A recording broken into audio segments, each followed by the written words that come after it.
Anshe Israel to come and entertain a little bit, and the place is packed. People pay big bucks to come to this dinner, and they honor Pauline and Leon Blitzer. It's a wonderful evening. And finally they get to the guest speaker, and she gets up and she starts speaking, and you know, people really came to hear her.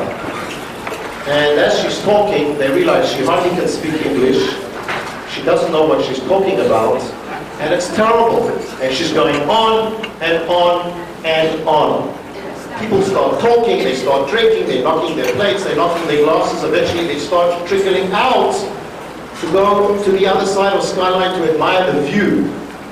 And she's going on and on and on, 20 minutes, 25 minutes, 30 minutes. Eventually everyone leaves, they're all outside on the balcony, admiring the beautiful view, except for one other lady sitting at the table in the corner. So finally she gets the hint, and she stops and she says, you know, nobody enjoyed my speech. What are you doing, Kathy? You're still here. Why are you here? And Kathy says, you know, I'm the next speaker. Okay, Maestro, how about the Bashana Hama'a? Okay, Bashana Hama'a.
God bless you to 120 years.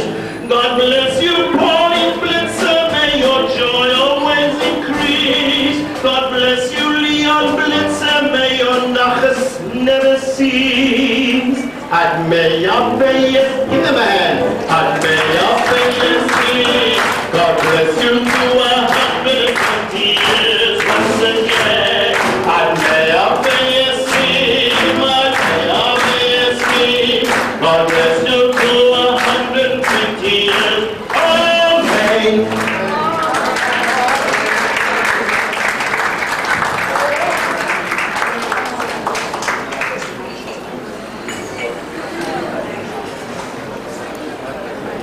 And a special round for Ken Novak and his wonderful band. Thank you. Greg, a little advertisement, a little commercial. If you enjoyed this program, it's just a little touch of what we're going to be doing. We have a Kansas concert in Anshe Israel, March the 19th. It's going to be a fantastic musical festival. Tickets will be on sale soon. Start lining up, okay?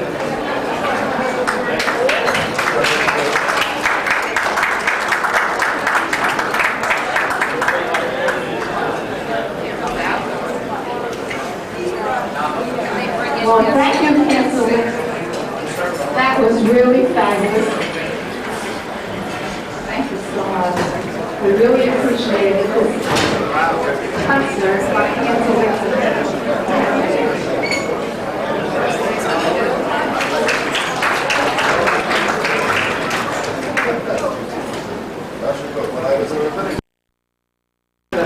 All my advisors on the right and left side of the helmet. Madam Chairman, all presidents, and my My instructions are to speak for no more than 10 minutes. Therefore, friends, Jews, members of Hadassah, lend me your ears. I come to praise the Blitzers, not to denigrate them. Leon came from a really small family, very small. They could have an in-house vineyard.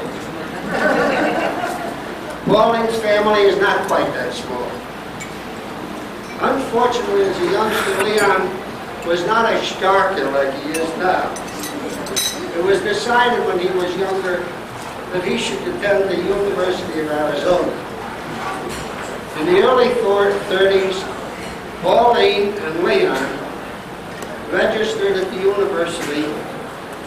Just picture these two lonely Jewish souls amongst the throng of non-Jews. Of course, they met and fell in love. Leon arrived in 1936, Pauline in 37, which allowed Leon ample time to know the laboratories. This stood him in good stead. The laboratories came in very handy, especially since Leon had a key.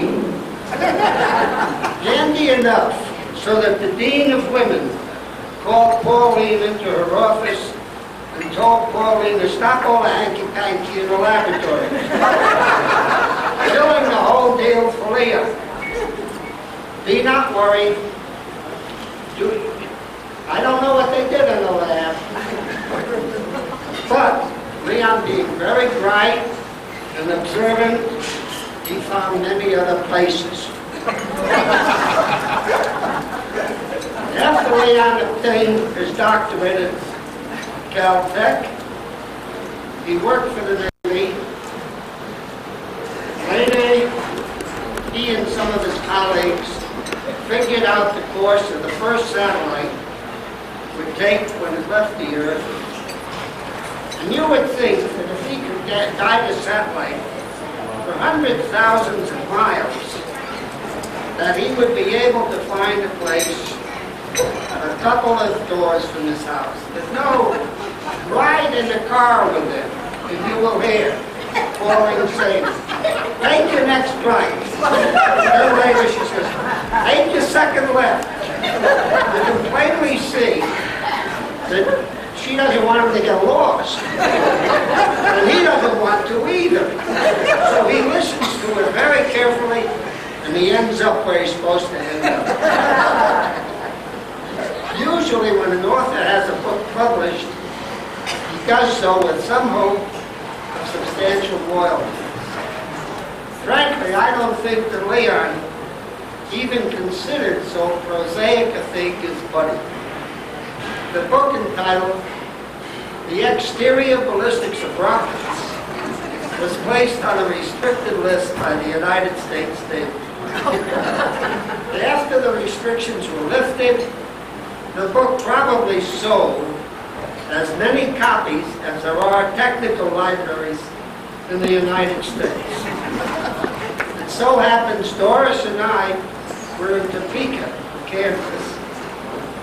I noticed Leon's book.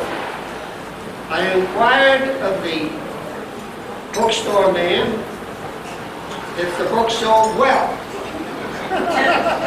He told me several people had looked at it, they couldn't understand it, none of them bought it.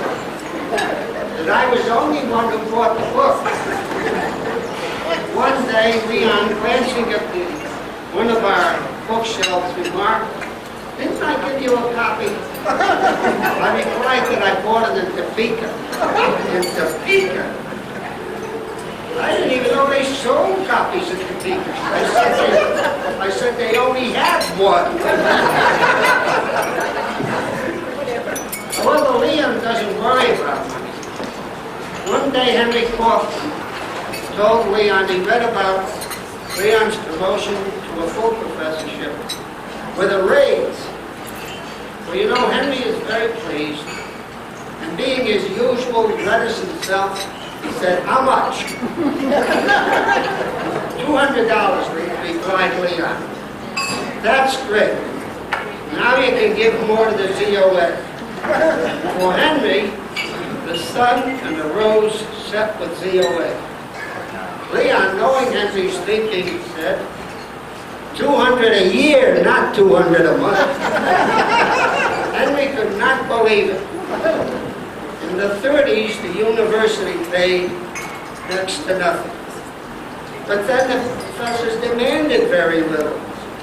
For example, in the 40s, Leon had a terrific job. He worked with Professor Warner, collecting data on clouds and weather in Tucson. His pay, $10 a month. A professor at Minnesota learned of his work and wanted some of his data. Next, a movie company coming to Tucson needed some data on clouds and weather. Right up Leon's alley. The problem arose. How much to charge the impoverished movie company? Did you ever hear of an impoverished movie company? After talking with Professor Warner, he then turned to his financial advisor, Pauline. A lengthy conference ensued. They felt that the movie company could afford to pay Leon $15 if he was working it out. This is how Leon became rich. Leon and Pauline were close-knit family, which is why Bobby and Marshall live in Moscow, not too far away, while Mimi and David live in Baltimore, much closer, only 3,000 miles. That's really close to me. But today they are close. All of them are here. Pauline and Leon purchased a very nice house, which home they have today. Unfortunately, when they purchased it, it had only one bathroom, although it was plumbed for 2 bathrooms. Pauline wanted that second bathroom. Money was a little scarce. So Leon told her that in his family, there were 10 members, plus 2 Greenick Zinners, and no one messed on the floor. That cut no ice, Pauline got the second bathroom. With his reputation firmly established throughout the world, Leon was sent by NASA to many countries, including Brazil. Naturally, he had to submit expense accounts. But you should know that Leon is as honest as the day is long. So he turned his expense account into Brazil. The secretary asked, "Is this correct?" "Absolutely." No one else turned in such a little report, the secretary commented. His reply, "It's correct." Later, the other scientist caught up with Leon. "Leon, what are you trying to do? Kill this for us?" To this day, Leon has not yet learned how to pad his expense account. From time to time, and he's got a new suit on, I want you all to examine it. From time to time, Leon would buy a new suit. Whether he wanted to show it off or was absent-minded, I don't know. But there were times when he would go about the whole day without taking the tags off the suit.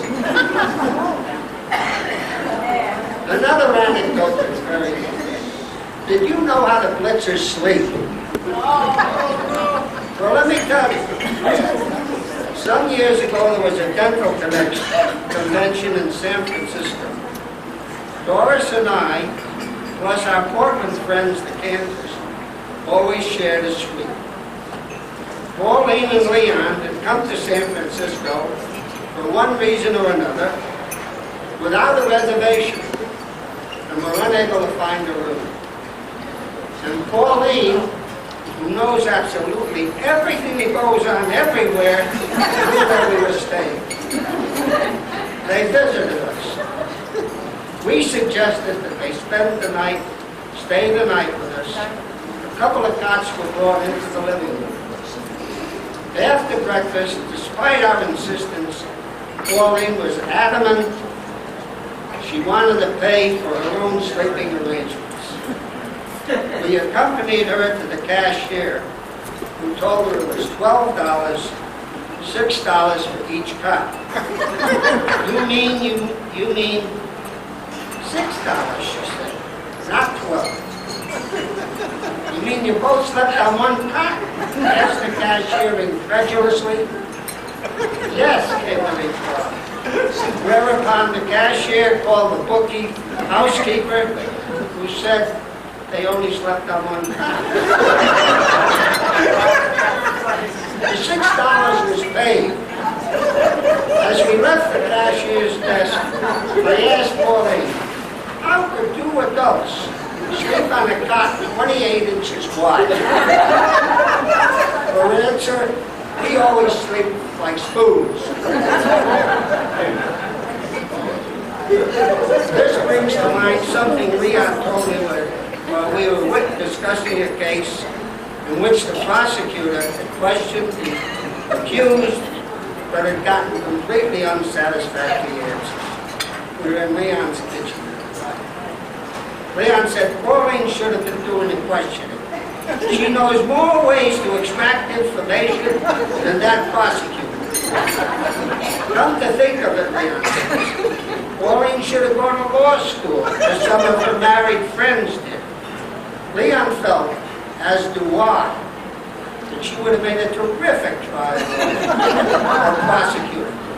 Nothing escapes her. These two persons who every day of their lives do God mitzvah are deserving of the honor being bestowed on them by Hadassah tonight. Leon and Pauline are constantly, deeply concerned with the well-being of their friends and the good health and the safety of Jews throughout the world.